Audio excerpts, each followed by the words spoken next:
Olá, queridos amigos telespectadores da Rede Século XXI. Está começando o programa Eclésia para todo o Brasil.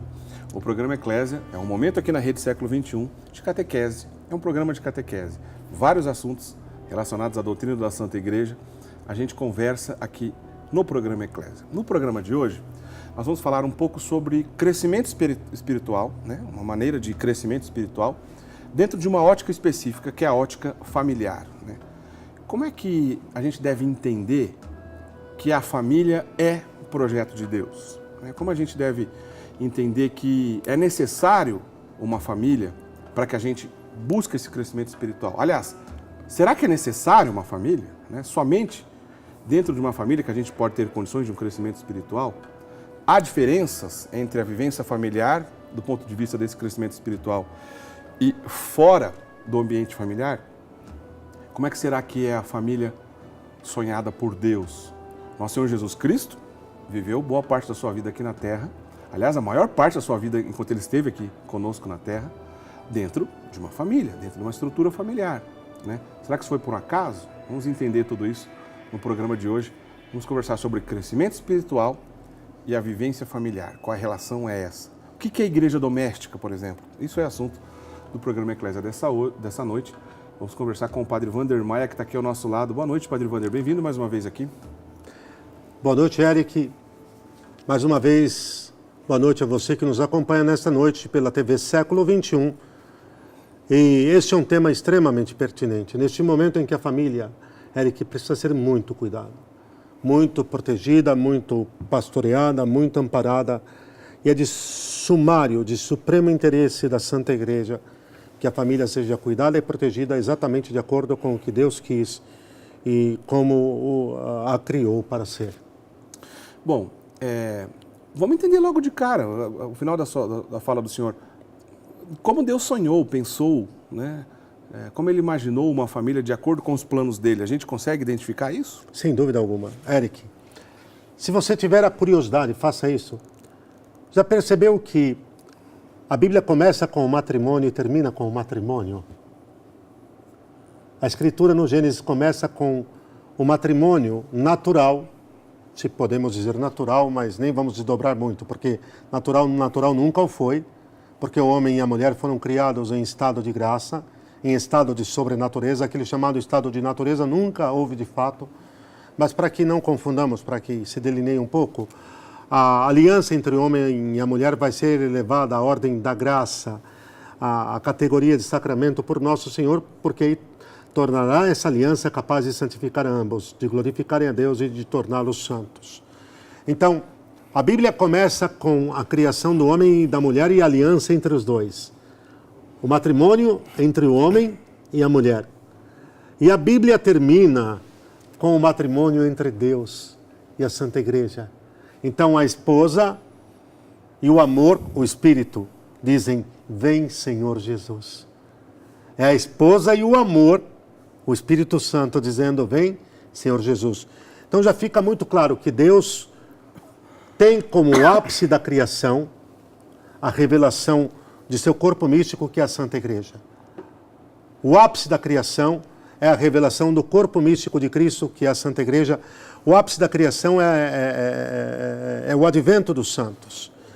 E nesse ápice da criação, que é a revelação do corpo místico de Cristo, o papel único e insubstituível da família, da aliança entre o homem e a mulher, que é quem vai gerar os santos e as santas de Deus, que vão cooperar com Deus na geração, no trazer ao mundo a realidade e a existência, aqueles que serão os santos e as santas de Deus. Olha que papel excepcional. Portanto, a família está no coração do propósito de Deus. E completo, Eric, as únicas duas instituições que Deus criou foram a família e a igreja. E aqui a igreja, eu não estou falando de igreja enquanto congregação, enquanto união de pessoas. Estou falando da Santa Igreja Católica Apostólica Romana. A minha igreja, como o próprio Senhor Jesus a chamou. Bonito. E obviamente, a gente tem que lembrar de outro detalhe importante. A vida pública de Nosso Senhor Jesus Cristo, seu primeiro milagre, acontece também no momento desse, de uma união matrimonial, né? Isso não é um acaso, né, Padre? Não, Não. Quando as Escrituras começam com o matrimônio e terminam com o matrimônio, Deus está dizendo, a família é a pupila dos meus olhos. E é o reflexo temporal junto à igreja mais significativo de tudo aquilo que eu desejei fazer. Então a gente pode dizer que a família, de acordo com o que Deus sonhou, é algo que é um ambiente propício para que a ação de Deus haja naturalmente naquele espaço? Primaz. O primeiro ambiente onde Deus vai agir, a começar, já vou dar um exemplo, Eric, que o homem e a mulher em Deus unidos, na aliança sacramental, matrimônio, a começar já por aqui, a primeira manifestação dele, no momento em que em Deus o esposo e a esposa se entregam, nasce uma nova vida, com a qual vão cooperar, doando a matéria humana. Mas quem é que vai soprar o dom da vida? A sua alma. Quem é que vai soprar naquele momento em que o amor do papai e da mamãe, do homem e da mulher se unem? Quem é que vai soprar a alma desta vida que vai nascer? O Senhor Deus. Aqui já a primeira manifestação dele é Deus, claro, permitindo e chamando e aceitando a cooperação do esposo e da esposa, dos pais, para cooperarem com ele na criação, mas de alguma maneira entendam o que eu vou dizer. E ele também cooperando com os papais, no sentido de que ele dá o dom maior, o dom da vida. Só ele pode soprar o hálito da vida, trazer à vida aquela matéria, fruto da união, do amor entre o papai e a mamãe. Padre Wander, mas se alguém ouviu essa introdução que o senhor acabou de fazer e talvez não compreenda essa relação mística da criação de Deus com a família, pode dizer assim, olha, mas a gente sempre teve diversas maneiras de família na história da humanidade. Nem sempre foi assim, podia ter relações, tinha poligamia, tinha diversas ocasiões de que os casamentos eram arranjados e uma série de coisas. E vai dizer, mas tudo isso foi o que Deus pensou? Então, afinal de contas, como Deus pensou essa família? Essa dúvida é uma dúvida, acho que honesta, Padre Wander. Honesta. Eric, aqui há duas coisas. Primeiro, a vontade de Deus revelada, expressa na lei objetiva, na lei positiva, nos 10 mandamentos. A vontade de Deus está revelada nos 10 mandamentos. E que pressupõe, no quarto, honrar pai e mãe. E que se pressupõe honrar pai e mãe, quer dizer que existe um matrimônio. Existe uma esposa que geraram uma prole. Agora, outra vontade de Deus é a vontade permitida. Deus foi revelando paulatinamente. Primeiro começa com o desígnio da criação, é preciso entender isso. Ele criou o homem e a mulher para serem santos e irrepreensíveis diante dele. Foi assim que Adão e Eva foram criados. De forma santa e irrepreensível diante dele. Quando os dois se corrompem, e aqui entra o pecado original no mundo, quando os dois se desviam do propósito que Deus tinha para eles. E qual que é o propósito aqui? É claro que vivessem em santidade diante dele. E qual foi o desvio? Gosto muito daquela comparação que o Monsieur Robert Barron, o atual auxiliar de Los Angeles, ele faz quando ele diz que o pecado original foi a decisão de Adão e Eva de eles mesmos estabelecerem o critério do que seria o bem e o mal, do que seria bom e ruim para eles. Quando eles mesmos estabelecem o critério do que seria bom e ruim para eles, eles se arrebentaram. Porque eles não tinham nunca autonomia para isso, porque não foram eles que se autocriaram. E que somente quem os criou poderia saber o que para eles seria bom ou ruim, e o que é o bem e o que é o mal. Então, a primeira coisa que nós já temos claro é que há uma matriz, há um começo de tudo. Então, o começo de tudo é o que importa, é o princípio, Eric, é o Gênesis, é o Bereshit, é o na mente de Deus, o que é que existia. Com o pecado se teve o que? A queda, o declínio da humanidade, e aí se instauraram experiências dolorosas de corrupção da natureza humana, dentre as quais a poligamia. A poligamia é uma manifestação da corrupção da natureza humana, porque é claro que a própria identidade da natureza humana pressupõe um só esposo e uma só esposa. O núcleo de condensação, de direcionamento do seu afeto, da sua mente e do seu coração só pode ter um alvo. Porque quando se tem muitos não se atinge nenhum. Qualquer arqueiro que dispare em direção a múltiplos alvos ao mesmo tempo, ele não vai acertar nenhum. Ele precisa mirar um alvo por vez, até porque nem tem como Desculpe a expressão, a comparação tão paupérrima, mas é o que tem que ter claro. O que está na mente. Um coração tendido ao outro, um feito para o outro. Quer dizer, não se tem como... Você tem um só coração. Como é que você vai fazer então? Você vai pegar um pedaço dele para cada mulher que você vai ter? E aí, afinal de contas, qual delas é que de fato vai estar com o seu coração? Essa é a pergunta. Agora, se é aquela para quem você deu o seu coração, e em Deus, ela tem a certeza que está com o seu coração junto ao dela. Isso é muito claro. Isso é muito claro. Então, essas experiências das quais nós estamos aqui falando são frutos da degradação do ser humano, da entrada do pecado do mundo. Se não tivesse entrado o pecado no mundo, não teria poligamia. E não teria todas as outras aberrações e absurdos que se vão ver na sequência. Deus tolera porque há um tempo para curar, há um tempo para sanar, há um tempo para preparar a virada de jogo, e aí vem todo o trabalho da aliança. Desde os dias, especialmente, vamos começar com Abraão, até a plenitude dos tempos. Os dias de Abraão, Deus ainda tolerou a poligamia, porque o mundo está mergulhado nas trevas e no pecado, tem que ir aos poucos. Após Nosso Senhor, com a plenitude do amor, da redenção, da graça, com a confissão sacramental, com o seu corpo e sangue como alimento para a nossa alma, para que nós possamos ser fiéis. E já é muito tema de hoje, no total, ok? Certo. É impossível se permitir que se tenha uma vida dupla. Tudo isso nós estamos falando de vida dupla. A vida tem de ser una. Tem de ter intensidade, densidade, unidade. Um só esposo, uma só esposa, unidade. Poligamia, bagunça e desordem. Homem com homem, bagunça e desordem, deploração. Mulher com mulher, bagunça, desordem e deploração. Um só esposo, uma só esposa. Beleza, plenitude, ordem. Como foi desde o princípio. O próprio Senhor alertou para isso, nosso Senhor Jesus Cristo. Obviamente que nosso Senhor Jesus Cristo, que Ele vai elevar a dignidade, essa relação, Ele vai elevar a dignidade de sacramento, né? Sim. O matrimônio, né? Ao poder de santificar. Porque antes de nosso Senhor Jesus Cristo, essas uniões já existiam. Sim. O que Ele vai fazer é elevar a Sim. dignidade de sacramento, obviamente. Sim. Nós estamos falando de uma união de batizados, Sim. a partir de agora, não é isso? Sim. Mas, como o senhor bem colocou, a consequência do pecado original vai atingir também essa união que Cristo sonhou de maneira santa. Sim. O homem, a mulher, no seu epicentro. E aí o que o homem entrará no seu coração não é mais o que Deus colocou puramente, Eric. E aí vai entrar a sua parte mais decaída.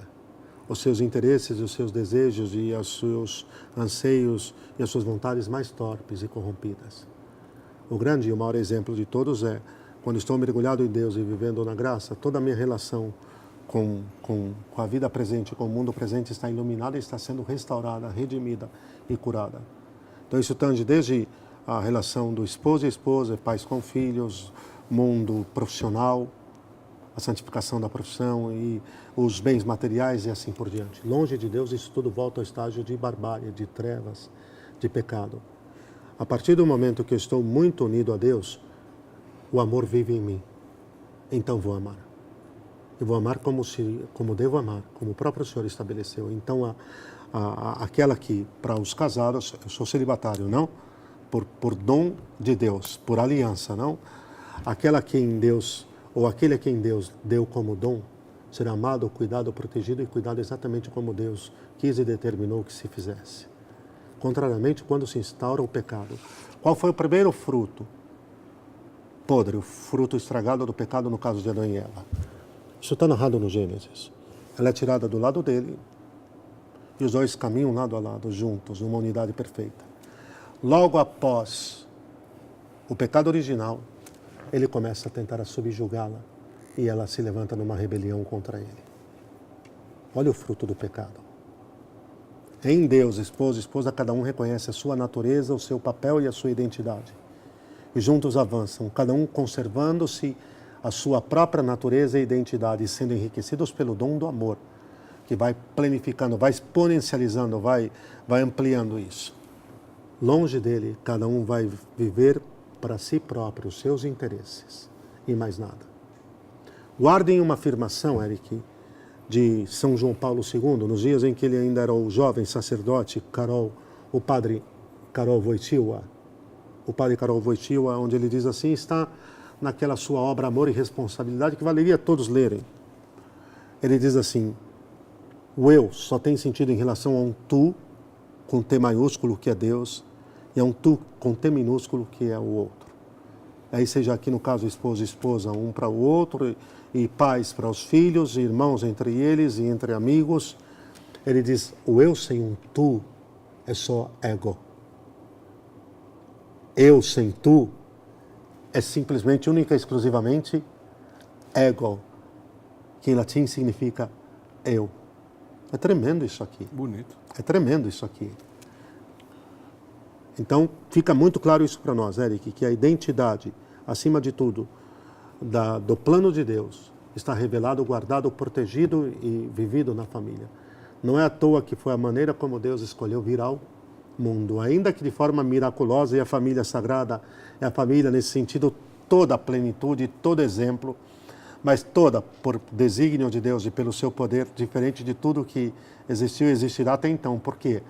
Porque ele foi gerado de forma miraculosa, de forma milagrosa, no puríssimo ventre de Nossa Senhora, pelo poder do Espírito Santo. Mas essa é uma outra página. Mas é belíssimo. Só para citar o exemplo que eu dei no início aqui dessa pergunta, da mesma maneira, um casamento arranjado também é o pecado, a consequência desse pecado de um interesse ali mesquinho, egoísta, muitas vezes dos pais, e não colocando em primeiro lugar que seria o amor entre os cônjuges, etc. É a mesma lógica, né? Sem dúvida, Eric, que é assim, a matéria do matrimônio, da aliança entre o homem e a mulher, é o amor de Deus em cada um, que um devotará ao outro. É o livre consentimento, é o sim que um dá ao outro com a plena consciência de que em Deus eles irão se amar e um cuidará do outro e servirá a Deus através do serviço ao outro e a prole até as últimas consequências. Isso é muito lindo. Então, um casamento arranjado, não vou entrar nem nessa parte, mas o grande risco e a grande tendência dele, para não dizer é fato, já começa sendo nulo. Nulo. Não houve liberdade no consentimento? Quer dizer, imaginou o número de matrimônios nulos que nós devemos ter tido aí na história e que Deus, Ecclesia Supplet, e que Deus, com a sua graça e a sua misericórdia, supriu a deficiência até um certo limite, porque não equipara-se ao poder santificador do próprio sacramento, mas Deus supriu de alguma maneira essa deficiência pela inocência daquele que, sem culpa pessoal, estava ali empenhado naquela situação. Quer dizer, ainda que a coisa começou torta e errada, a ponto de poder, inclusive, ser declarado nulo, há a possibilidade que a graça de Deus reverta essa história? Reverta o caso, não na plenitude do que seria se o sacramento tivesse sido válido. Certo. Mas como não há culpabilidade reconhecida, porque não se tem entendimento do que é, enquanto se está naquele estado, Deus, como um pai, vai remediar até onde é possível remediar. Entendi. Okay? Não é equiparação de valores aqui. É apenas dizer, a pessoa não tem noção de que o que ela está vivendo não aconteceu consumadamente. Portanto, ela está totalmente inocente. Deus há de suprir enquanto não seja possível, porque não se pode pedir a ninguém o impossível. Enquanto Deus não pede a ninguém o impossível, enquanto não seja possível clarear as coisas ou evidenciar, já que está naquele estado que Santo Afonso dizia de ignorância, enquanto se conserva assim, sem culpa pessoal da própria parte, Deus vai agir da forma como for possível agir. Bom, também um outro parênteses aqui que vale dizer, de repente a pessoa está dizendo assim, eu conheço tal história de fulano, etc. Olha, ainda que uma história que ao nosso redor aparentemente tem as condições para ser um casamento nulo, somente o tribunal eclesiástico que a igreja instaurou tem autoridade para dizer isso. Nem vamos por aqui, né? Tem que ter. Vale aqui apenas para que... Uma excelente sua né? Alguém dizer, eu sei de um caso desse. Olha, quem tem autoridade para declarar um casamento nulo é a igreja através do seu tribunal eclesiástico que o bispo na sua diocese erigiu e tudo mais. Então, o padre Wander já explicou bem, né? Deus vem com a sua graça, em muitos casos, ainda que aparentemente tudo diz respeito a um casamento nulo. E o que é um casamento nulo, afinal de contas? É quando não existiu. A igreja não anula nenhum casamento. Ela vai verificar uma situação e vai dizer, olha, esse casamento é nulo, pois nunca existiu. E uma vez que o tribunal, depois de muito bem investigado, emite essa declaração, isso é de uma vez por todas, essa pessoa pode contrair o matrimônio. Não é que ela pode contrair o matrimônio novamente, ela nunca contraiu. Ela nunca contraiu, ela é solteira. Né? Ela é solteira. Ela é solteira, né, Eric? Então, só isso porque a gente, de repente, não criar fantasias, né? Eric, só um detalhe excelente. Guarde isso. A declaração de nulidade não é divórcio na igreja, tá? Não é divórcio na igreja. É só dizer, essa pessoa nunca se casou. Não houve jamais o casamento ali. A igreja vai investigar e vai constatar isso, não é isso, Padre? É Wander? isso. Bom, vamos dar continuidade aqui, que o nosso tema é rico. A família, Padre Wander, ela é sagrada porque ali naquele espaço é o espaço ideal para que novas vidas vão surgir. Quer dizer, o fato de um casal ter a fecundidade, a possibilidade de ter filhos, deixa a instituição da família ainda mais sagrada? Eric, primeiro, a família é sagrada porque foi instituída por Deus. O que Deus instituiu é santo.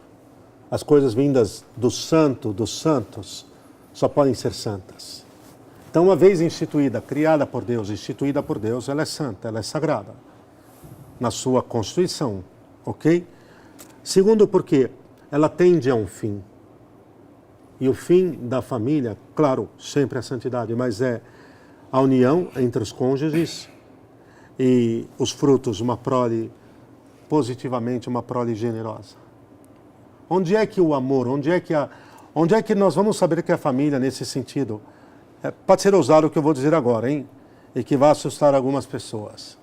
Onde nós vamos saber que a família está dando certo. Quando o amor dos cônjuges vai se derramando, derramando e derramando, e isso se materializa temporalmente no que são os filhos. Muito amor, muitos filhos. Então se amam. Cada vez que os cônjuges se amam muito e se encontram, São João Paulo II usou uma afirmação que tem que ser lida com muita sabedoria. Que o leito dos cônjuges é o altar do sacrifício deles, da entrega pessoal de um ao outro, da entrega pessoal de ambos a Deus através da entrega pessoal de um ao outro. É lindo, Eric. Bonito. Não se mancha um altar, não se macula um altar. Um altar manchado tem de ser purificado. Claramente tem de ser purificado. Literalmente, né? Há um ato de reparação quando acontece um altar mesmo, alguma coisa no altar. Né? É disso que nós estamos falando. Então, e tende a isso, muito amor, muitos filhos. E filhos que refletirão o que? A frutificação, a frutuosidade daquele matrimônio. Porque se a revelação, se o fim último da família, se o fim último da história é a revelação do corpo místico da igreja, o corpo místico de Cristo, o corpo místico de Cristo é a igreja, da qual ele é a cabeça. Isso passa para que nós então cooperemos com Deus para que os céus um dia estejam cheios, os tronos dos céus estejam cheios, ocupados pelos santos. A primeira maneira como a família vai cooperar para o fim para o qual ela foi criada é tendo uma prole generosa, uma prole extensa, e amando, cuidando, educando, guardando esta prole para Deus. Só tem sentido se for assim, Eric. Não é que, para então, o casal só vai ser santo se tiver 15 filhos. Não falei isso. Conheci casais santos que tiveram 12 filhos. Conheci casais santos que tiveram 5, conheci casais santos que tiveram um filho. Porque evitaram? Não, porque Deus não deu outros. Estavam abertíssimos à vida, Eric. Isso é até uma outra matéria, né? Mas estavam abertíssimos. Conheci uma família daqui de Campinas, nossa vizinha Campinas, que tiveram 12 filhos, e 11 aqui e um no céu, e se amam. O casal se ama, e lutam, e se querem, e se santificam, e vivem o decreto, o desígnio, a vocação. O decreto, o desígnio, o porquê de Deus, o para quê de Deus para eles. Não porque o para quê de Deus para eles, para qual fim, para qual meta. Então é exatamente nos filhos que o amor matrimonial vai evidenciando que há coisas, claro, pode-se ter então muitos filhos de uma forma inadequada e irresponsável. De qualquer maneira, qualquer filho vai trazer o dom da vida soprado por Deus. Pode-se. Mas é que o fim, a relação matrimonial, a vida matrimonial tende para que assim seja. Desculpe interromper o senhor, eu só ia dizer que a graça de Deus age em cada família do jeito que ele escolheu para aquela família. É né? isso. Muito bem colocado, Eric. Muito bem colocado. Então, o matrimônio tende à unidade, aliás, não é parte constitutiva sua, a unidade dos cônjuges com Deus e, portanto, entre eles, e que então isso rebentos, se manifeste numa prole autêntica, quanto mais generosa possível e vivificada pela mesma vida que vivificou os próprios cônjuges, pela vida em Deus. Não sei se fui claro. Claro que foi. Por outro lado, não sei se a gente pode constatar, acredito que sim, como um problema também religioso, quando a gente vê muitos casais que não querem ter filhos por razões de carreiras, bom, os motivos são muitos, e que apenas tem um cachorrinho só, tem um cachorrinho e não querem ter filho de maneira proposta. A gente pode constatar isso como talvez um mal do nosso tempo? Sim. Eric, muitos autores têm trabalhado o tema. Muitos autores têm trabalhado o tema. Primeiro que é preciso haver um caminho prévio, preparatório para o matrimônio. Aqui entre nós, curso de noivos não vai resolver história e vida de ninguém. É possível se dar ali uma última carga com muita qualidade, com muito conteúdo, mas a melhor maneira de preparar as próximas gerações para viver o matrimônio é viver a vida de família em Deus, mergulhada, intensa, profunda, para valer. Quer preparar as futuras gerações para o matrimônio? É preparar para viver a própria vocação. A minha vocação é uma, a tua é outra, a de outro é outra, ok? Vocação matrimonial, vocação sacerdotal, vocação celibatária, vida religiosa. Agora, no ambiente, no lar onde se ama a Deus, se cultiva essa profunda relação com o Senhor, ali vai florescer as vocações, vão florescer as vocações.